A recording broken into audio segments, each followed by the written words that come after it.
No podemos olvidar, y voy aquí a sintetizar que hoy terminamos una sección del capítulo 6, o sea que venía del 5, no podemos olvidar que esta sección que ha predicado Mauricio y que terminaré yo hoy, que empieza del capítulo 5, versículo 21, hasta el capítulo 6, versículo 9, que vamos a estar meditando hoy, ha surgido del mandamiento de ser llenos del Espíritu Santo. ¿Se acuerdan de esa sección? Que está en el versículo 18 en el capítulo 5, sed llenos del Espíritu Santo. Pablo ha dejado en claro que una de las consecuencias de ser llenos o controlados por el Espíritu Santo es estar sometidos. Eso es el énfasis de todo el capítulo. Por eso habla primero a las esposas antes que los maridos, primero habla a los hijos antes que los padres, y ahora hablará primero a los esclavos antes que los amos. El énfasis es estar sometidos. Pero sin duda, en la actualidad, este sometimiento a las autoridades que Dios ha colocado sobre nuestras vidas podrían en algunas personas sacar ronchas. ¿No es así? Y podrían decir que estos textos incitan a un movimiento revolucionario, son misóginos, arcaicos, que tienden a un totalitarismo, y algunos lo podrían utilizar como textos, como este concepto nuevo patriarcal. ¿Han escuchado ese concepto, no? Pero esto está muy alejado de la realidad, hermanos, porque recuerden que fue Cristo quien restituyó la dignidad de la mujer. Fue Cristo quien restituyó la dignidad de los niños cuando dijo, dejad que los niños vengan a mí. Y fue Cristo quien restituyó la dignidad de los esclavos. Por lo tanto, nosotros como cristianos no estamos de acuerdo a ninguna especie de liderazgo autoritario. ¿Amén? ¿Pero qué quiere decir estos textos? ¿Cómo los podemos entender? Y es que Mauricio ya nos ha hablado con respecto a esto. Si bien todas las personas, hermanos míos, tenemos la misma dignidad frente a Dios, todos somos dignos frente a Dios, no hay uno mayor o uno menor, lo importante es entender que aunque todos somos iguales, Dios nos ha designado un rol y una tarea. Y con ese rol y esa tarea has sido investido con una autoridad.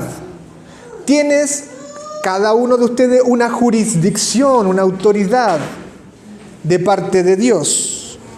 Por lo tanto, el sometimiento, hermanos, es reconocer la autoridad en aquella persona que Dios ha colocado sobre mí. El sometimiento, hermanos míos, es reconocer aquella autoridad que Cristo ha colocado sobre mi vida. Entonces, vivir llenos del Espíritu Santo, controlado del Espíritu Santo, es cuando yo me someto a esa autoridad porque estoy sometido a Cristo. Cuando yo me someto a esa autoridad humana, es una manifestación, una consecuencia de estar lleno del Espíritu Santo, porque estoy sometido a Cristo. ¿Qué quiero dejar hoy en sus corazones? ¿Qué queremos dejar hoy en sus corazones, amada iglesia? Y esto, usted necesita salir de la iglesia abrazando esto. Ya sea que mandes o ya sea que sirvas, tu vida debe manifestar un sometimiento a Cristo. ¿Eres líder? ¿Eres jefe? ¿O eres un empleado quizás en el puesto más bajo? Tu vida, en cualquier sea tu rol, debe manifestar tu sometimiento a Cristo. Por lo tanto, el título de este sermón se llama Obedeciendo o ordenando, esclavo de Cristo soy. Obedeciendo u ordenando, esclavo de Cristo soy. ¿Soy jefe o soy un empleado común? Esclavo de Cristo soy. Gloria a Dios. ¿Y cómo se debe evidenciar este sometimiento a Cristo? vamos a ver dos encabezados. Primero, el sometimiento a Cristo en la obediencia. Y segundo, el sometimiento a Cristo cuando doy órdenes o en el mandato. Así que, ¿qué les parece, hermanos? ¿Están animados? Amén. Amén. Así la iglesia animada es muy buena. ¿Cómo se debe evidenciar entonces el sometimiento a Cristo cuando debo obedecer? Y Pablo, en el versículo 5 al 8, nos va a describir cómo esto se debe visualizar. Cómo se debe visualizar mi sumisión a Cristo. Pero es extremadamente importante entender, hermanos míos, y vamos a gastar algunos minutos en esto, en entender el contexto a quienes Pablo le está explicando o exhortando del versículo 5 al versículo 8. Dice, versículo 5, si pueden leer conmigo: siervos, obedeced a vuestros amos en la tierra. Hermanos, Pablo le está escribiendo a personas cristianos, creyentes, que se encontraban en un estado de esclavitud. En la iglesia de Éfeso y en las iglesias circundantes le está escribiendo a esclavos. Y recordemos que la esclavitud en aquel tiempo, en el primer siglo, era algo muy común y socialmente aceptado. Aunque debemos diferenciar la esclavitud de Estados Unidos en el siglo XIX, que era una esclavitud racial afroamericana. En el primer siglo, nuestros hermanos eran esclavizados de todas razas, de todas edades.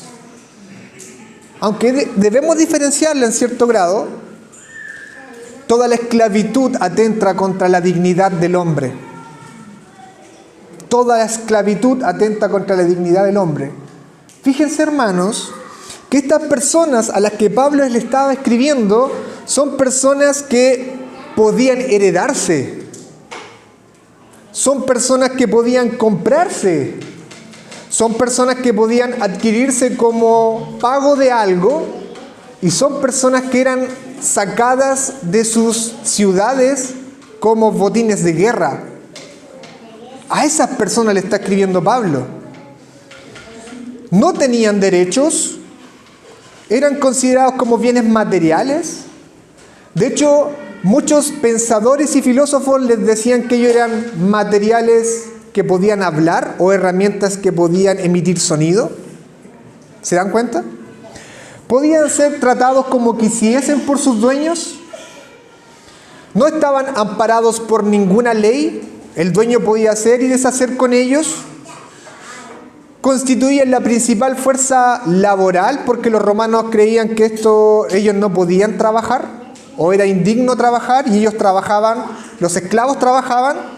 Ellos podían ser médicos, tener mucho más estudios que sus amos, o simplemente podían hacer cualquier especie de tarea como manual. A esas personas le está escribiendo Pablo, a esas personas. ¿No se les permitía casarse? ¿No eran dueños de sus hijos?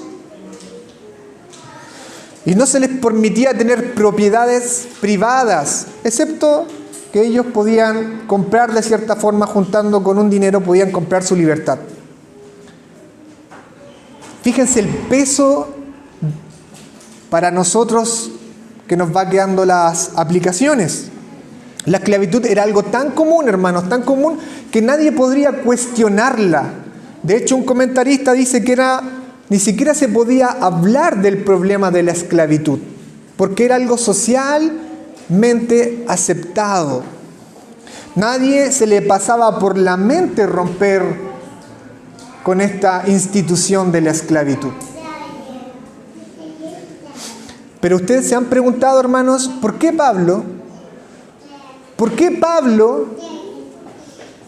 en vez de escribirle a los esclavos, escribirle a los amos de los esclavos, libérenlos, le escribe a los esclavos y les dice, sométanse?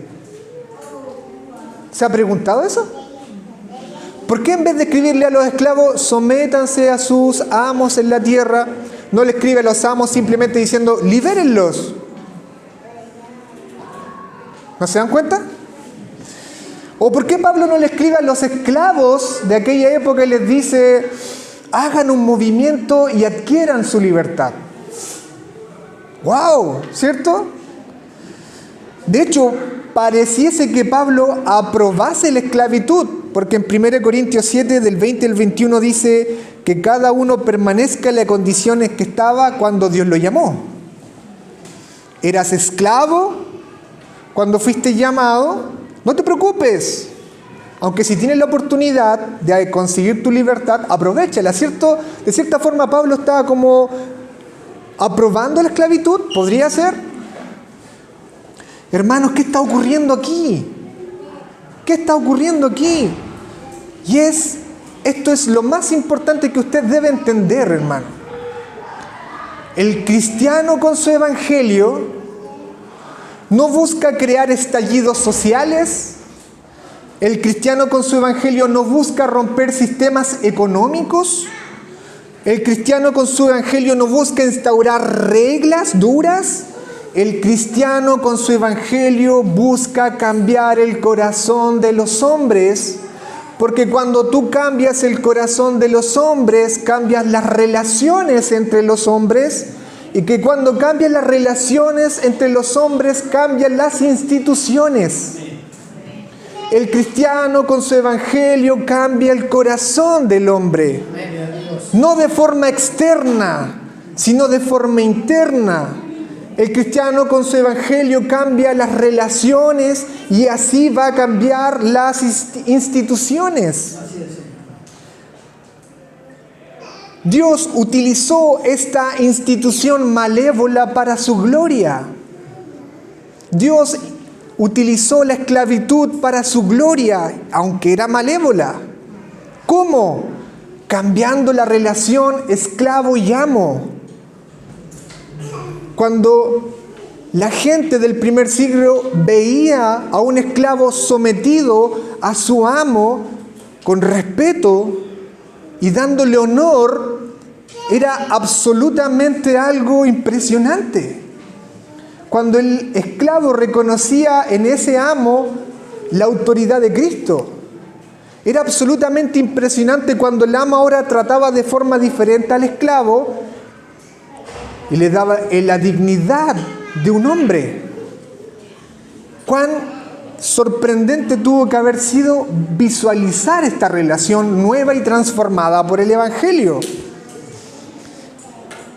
Es así como Dios empezó a abolir la esclavitud, hermanos míos, cambiando el corazón del hombre, no externamente, sino internamente, porque sabes que la mejor de las instituciones puede ser corrompidas por el pecado, pero la peor de las instituciones pueden servir para la gloria de Dios cuando el Evangelio transforma los corazones. Amén. Dios empezó a abolir la esclavitud en el corazón del hombre a través de su Evangelio. Y utilizó la relación esclavo-amo para transformarla y así glorificarse. Imaginen por un momento cómo habrá sido ver a un esclavo y un amo dentro de una iglesia. Impresionante. Totalmente impresionante. Y después de ver este contexto, nosotros nos damos cuenta cómo el Evangelio empieza a retornar la dignidad a los hombres. Pablo se está dirigiendo a esclavos. Solo el hecho de que se haya dirigido a esclavos le está otorgando dignidad. Y más encima a estos seres, a estos hombres deshumanizados que eran tratados como herramientas, Pablo les dice, obedeced a vuestros amos. Él está entregando una responsabilidad moral. Ellos eran responsables ante Dios. ¿Se dan cuenta cómo Dios le levanta, restituye la dignidad de una persona pese a que se encuentra en estado de esclavitud? Ellos, al igual que las esposas, al igual que los hijos, deben obedecer a sus amos terrenales, porque ellos deben someterse a Cristo y por lo tanto a la autoridad que Cristo ha colocado sobre ellos. Ellos deben obedecer. Pero no pueden obedecer de cualquier forma, hermanos, sino que Pablo les dice que ellos deben obedecer de una forma correcta. Porque ¿qué podría haber pasado? Que estos esclavos, al ser maltratados, al ser quizás denigrados, podrían obedecer a regañadientas, con resentimiento en su corazón, con pereza, con mala gana. Por lo tanto, debían obedecer correctamente. Y Pablo les dirá: obedeced con temor y con temblor. Obedeced con temor y con temblor. Una conexión de palabras que siempre se utiliza para Cristo y lo que tiene que ver con Cristo, su iglesia y el servicio de su iglesia. Obedezcan, no con una servidumbre penosa, no con una servidumbre humillante, sino que obedezcan a sus amos con respeto y con honor. Y con la sinceridad de vuestro corazón, también dirá Pablo, no con hipocresías, no con dobleces, ni de forma fingida, sino que obedezcan sinceramente. Obedezcan como a Cristo, dice Pablo. Obedezcan como a Cristo. O sea, el esclavo debía tratar a su amo como si tratase a Jesucristo mismo. El hombre, este esclavo, al servir a otro hombre y al obedecerlo, estaba sujetándose a la autoridad que Cristo había colocado sobre su vida. Amén.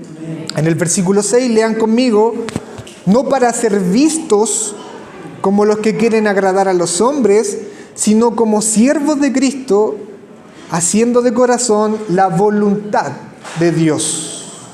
Porque, hermanos míos, el que obedece y el que sirve, cuando lo están mirando, ese hombre, esa mujer, busca agradar al hombre, porque teme al hombre. Pero el siervo de Cristo obedece en todo momento y a toda hora, porque quiere obedecer al Dios que todo lo escudriña y que todo lo ve. Así como el cristiano obedece siempre porque sabe que él trabaja para Dios, que todo lo ve y que todo lo escudriña. El cristiano no servía o no debe servir en ese proceso de esclavitud con su mínimo esfuerzo, sino que debía poner toda su dedicación, todo su esfuerzo para hacer la voluntad del Señor en su vida. El cristiano sirve y trabaja no a regañadientas. Eso le está pidiendo Pablo a los esclavos, no murmurando, sino con una buena actitud. El versículo 7 dice: servid de buena voluntad como al Señor y no a los hombres. Teniendo presente esto, versículo 8: cualquier cosa buena que cada uno haga, esto recibirá del Señor, sea siervo o sea libre. Independiente que ese esclavo, con su esfuerzo, con su trabajo duro, no sea reconocido por su amo, no sea valorado, no sea considerado, el Señor sí lo estaba viendo y sí lo estaba considerando. Y aunque no fuese recompensado por su amo terrenal, su amo celestial sí lo iba a recompensar, ya sea en esta vida o en la siguiente. Esas son las instrucciones que Pablo le da a los esclavos del primer siglo para con sus amos: obedezcan y sirvan como a Jesucristo. Y uno se pregunta, hermanos, ¿cómo puede llegar a pasar esto? Ellos estaban en estado de esclavitud y tenían que servir a un amo que quizás no los trataba muy bien. ¿Cómo puede Pablo pedirles a estos esclavos: por favor, hagan y obedezcan a sus amos? ¿Cómo? ¿Cuál es el argumento? Y Pablo ya lo ha explicado en los 3 primeros capítulos de Efesios. Y es a través del Evangelio, hermanos míos. Estos eran esclavos, eran cristianos esclavos, pero ellos sabían que estaban sujetos a una esclavitud mucho mayor, a un amo mucho más cruel, mucho más malvado, que era su propio pecado.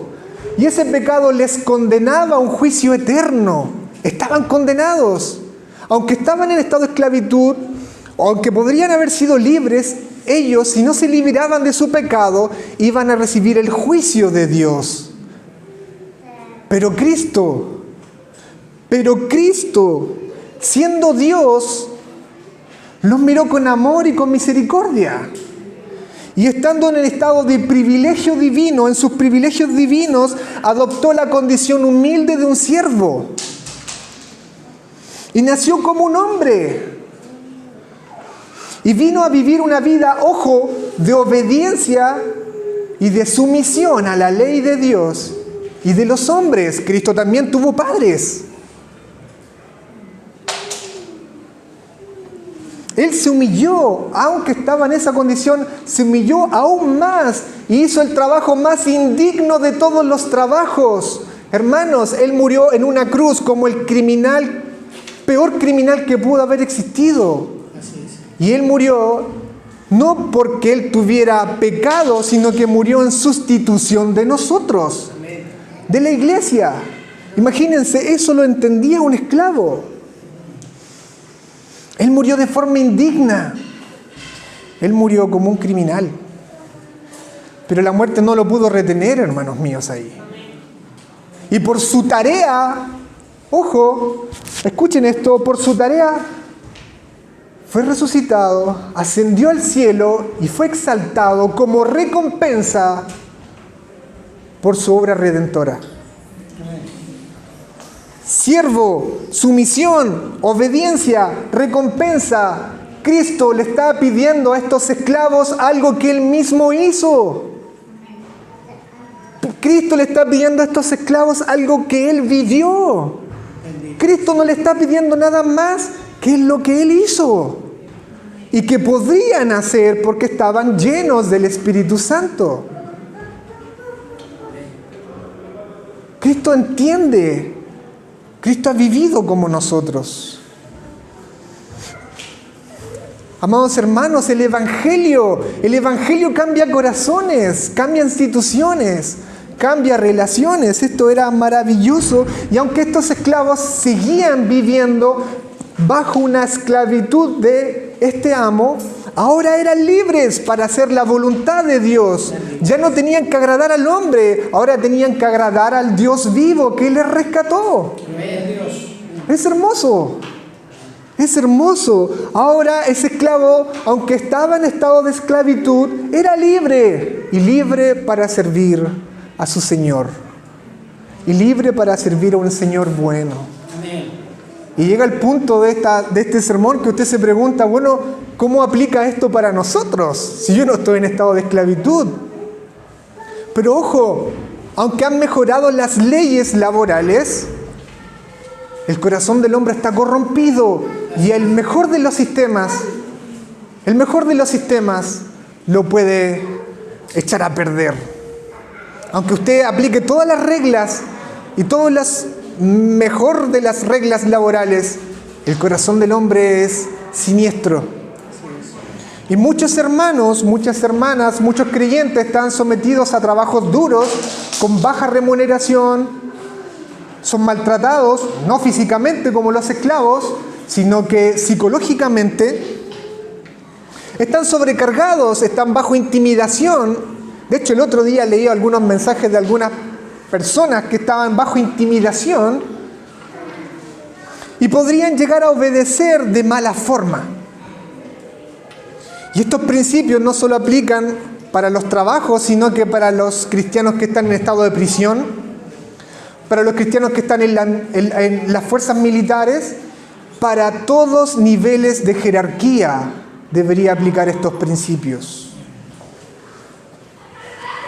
Y estos jefes terrenales podrían llegar a ser muy malvados, pero independiente de eso, nosotros como cristianos estamos llamados a honrarles y servirles y obedecerles como al Señor. Porque son hombres y son mujeres que Dios ha colocado sobre nosotros, los ha investido con una autoridad sobre nuestras vidas. Y mientras esos jefes o jefas estén ajustados a la ley de Dios, yo debo obedecerles. Debo obedecer todo aquello que sea justo. Pero si ese jefe o esa jefa o ese líder, supervisor, me pide algo que esté ajeno a la palabra de Dios, yo tengo que ser fiel a mi Señor celestial. Por lo tanto, hermano, obedece a tu jefe, obedece a tus supervisores, obedece a tus líderes con honra y con respeto, incluso cuando no lo merecen. Obedécelos, incluso cuando no lo merecen. Obedece sin dobleces, sin doble intenciones, sin motivos engañosos, porque tú no buscas agradarles a ellos, sino que buscas agradarle a Dios.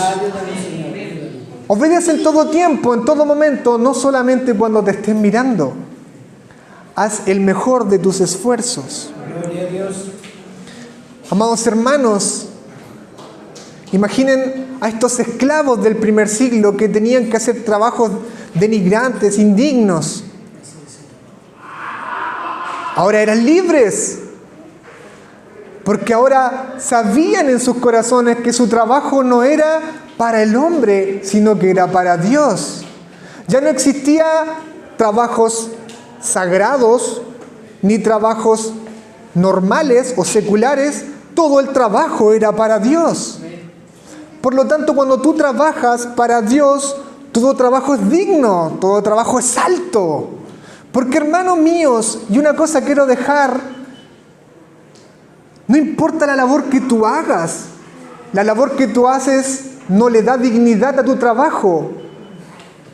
La dignidad de tu trabajo la da a quien tú diriges, a quien tú sirves, y tú sirves a Cristo. Podemos tener aquí al mejor de los presidentes o a los reyes, y su trabajo será digno si lo hace para Cristo. O podemos tener a una persona que a lo mejor se gana el sustento de otra forma, de una forma mucho más humilde. Pero su trabajo será igual de digno porque lo hace para Cristo. Igual de digno. La dignidad del trabajo, hermanos míos, se hace para quien tú lo diriges. Y nosotros trabajamos para Cristo. Nuestro trabajo es sagrado porque lo hacemos para Cristo. ¿Trabajas? Hazlo para Cristo, hazlo dignamente. Trabaja con entusiasmo, trabaja con ganas, trabaja con diligencia. Hermanos míos, perfecciona tu trabajo. Todos los días anda a tu trabajo y perfecciónalo. Porque no estás trabajando para una institución, para un jefe, trabajas para Cristo. Obedece, perfecciónate. Recuerda, hermano, tu prioridad es hacer la voluntad de tu Señor celestial. Y recuerda siempre esto, que tu trabajo no tiene que ser recompensado por el hombre. De hecho, hay en el lugar donde yo trabajo hay una jerga que dice: nadie te va a hacer una estatua, y eso puede llegar a desmotivar. Nadie te va a hacer una estatua. Pero en verdad no quiero que me hagan una estatua. Quiero trabajar para el Señor, para mi Cristo. Para Él quiero trabajar. Así que esforcémonos en obedecer correctamente. Vamos al otro lado de la moneda ahora. Vamos al otro lado de la moneda. ¿Cómo se debe evidenciar ahora el sometimiento a Cristo cuando estoy ahora dando órdenes? Y Pablo dirá o enumerará algunas características de las personas cuando mandan. ¿Cómo se debe evidenciar tu sumisión a Cristo cuando diriges? Cuando mandas. Y el versículo 9 es llamativo, dice, lean conmigo: y vosotros, amos, haced lo mismo con ellos. Y podríamos mal entender que Pablo le habla más a los esclavos que a los amos. Pero Pablo les dice, haced lo mismo con ellos. O sea, todo lo que le dijo a los esclavos, los amos también lo tienen que hacer con sus esclavos. Y hermanos, esto es lógico. Si tú que diriges, si tú que ordenas, eso le está diciendo a los amos, buscas respeto, buscas honra, tú haz lo mismo con ellos. Y esta es la regla de oro. Esta es la regla que Cristo dijo en Mateo 7, versículo 12. Dice, así que todas las cosas que queráis que los hombres hagan con vosotros, así también haced con vosotros con ellos. Porque esto es la ley y los profetas. Y como dice Julio, el pastor Julio, me voy a salir un poquitito. Si tú buscas que los otros, me salgo un poco del sermón, si tú buscas que los otros hagan contigo, haz tú primero con ellos. Vuelvo. Eso dice Julio, ¿cierto? Lo imité correctamente. No porque estaban en una posición de autoridad, hermanos míos, estaban eximidos de cualquier responsabilidad moral. No porque estuvieran gente a cargo, estuvieran eximidos de lo que tenían que hacer.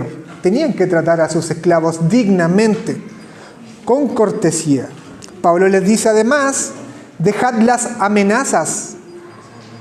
No tienen que abusar de su autoridad, no tienen que ocupar la violencia, no tienen que ocupar su posición privilegiada para mandar. El amo debía tratar a sus esclavos con toda dignidad, porque saben que compartían el mismo amo. Pablo les dirá, sabiendo que el Señor de ellos y de vosotros está en los cielos y que para Él no hay acepción de personas. Pablo le está diciendo algo a los amos. Tu amo, desde Cristo, desde una perspectiva de Cristo, estás en la misma posición que tu esclavo. En la misma posición. Todos de la perspectiva de Cristo estamos en la misma posición. Si de hecho entrara Cristo hoy acá y se parase aquí, todos estaríamos en la misma posición de cara en el suelo y totalmente postrados al único Rey sublime y digno de gloria. Podría ser un médico que gana un montón de dinero, o podría ser alguien humilde que te cuesta ganar el sustento, pero estarías en la misma posición que el otro, con la cara totalmente inclinada al suelo, porque está el Rey de Reyes y el Señor de Señores.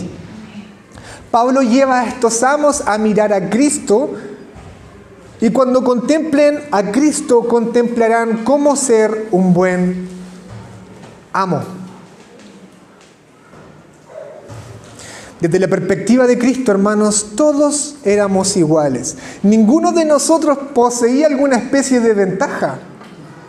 Ninguno de nosotros poseía una mejor condición a la hora de salvarnos. No importaban nuestros títulos, nuestros rangos, nuestra capacidad económica, nuestro conocimiento. Todo eso era inservible. Todos necesitábamos de la gracia de Dios para salvarnos.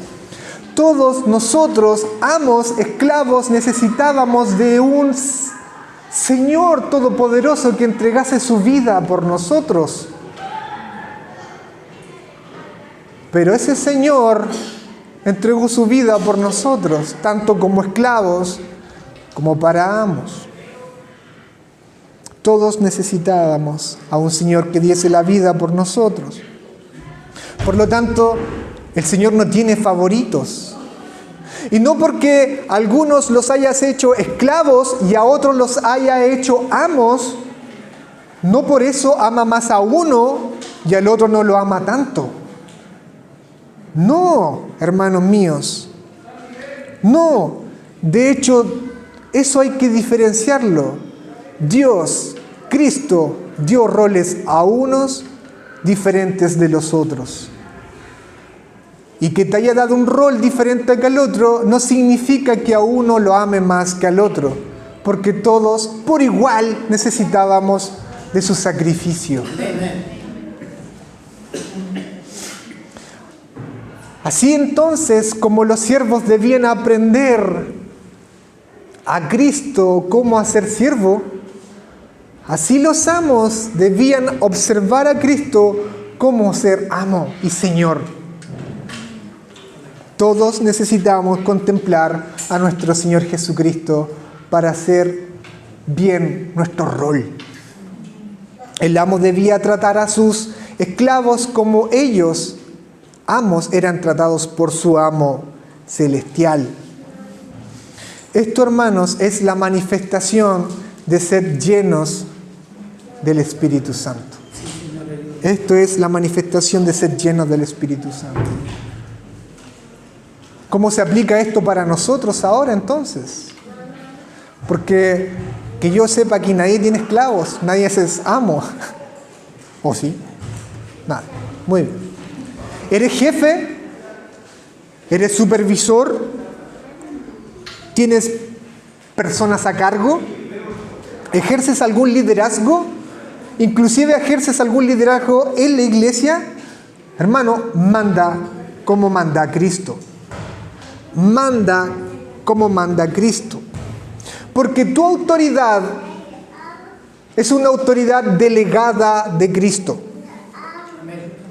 Porque tu autoridad es una autoridad delegada de Cristo. Tú estás mandando para Cristo. Tú no mandas para ti, tú mandas para Cristo. Tu autoridad debe ser representativa de la autoridad de Cristo. Pregunta, ¿Cristo maltrata? ¿Acaso Cristo amenaza? ¿Acaso Cristo levanta la voz? ¿Acaso Cristo falta el respeto? ¿Acaso Cristo no da honor a las personas que están bajo Él? No. Cristo trata con dignidad, amablemente, con respeto, amorosamente. Imagínense al Señor glorioso. Nos trata con dignidad, con absoluta dignidad. No podemos maltratar a las personas que están subordinadas bajo nosotros. Debemos tratarlas como las trata Jesucristo. Por lo tanto, hermanos míos, si tú lideras, si tú estás con personas a cargo, motiva y no amenaces. Motívalos. Levanta y no sumerjas. Apoya a tu gente, restaura a tu gente. Eso es el liderazgo de Cristo. Así se ve un hombre que lidera como lidera Cristo, que lidera en esclavitud de Cristo. Y por supuesto, no muestra favoritismos. Concluyendo, hermanos míos, concluyendo, toda la sección, todas las personas que Pablo habla, a los esposos y esposas, a los hijos, a los padres, a los esclavos y a los amos, todos sabían su rol. Todos sabían que tenían un rol. Y ese rol lo pueden ejercer en base a la sociedad, a la cultura, o lo pueden ejercer en base al Evangelio. Y nosotros, hermanos míos, estamos llamados a vivir nuestros roles, nuestras relaciones en base al Evangelio. Estos cristianos y nosotros debemos preguntarnos, ¿cómo debo vivir cristianamente mi rol? ¿Cómo ahora mi vida debe ser transformada por el señorío de Cristo? Y aprendemos de esto, hermanos míos, que nuestro trabajo y nuestras relaciones son oportunidades para reflejar mi señorío, el señorío de Cristo en nuestras vidas. Que estamos bajo un Señor que estamos bajo un Señor. Les invito entonces, hermanos, a colocarse de pie y orar.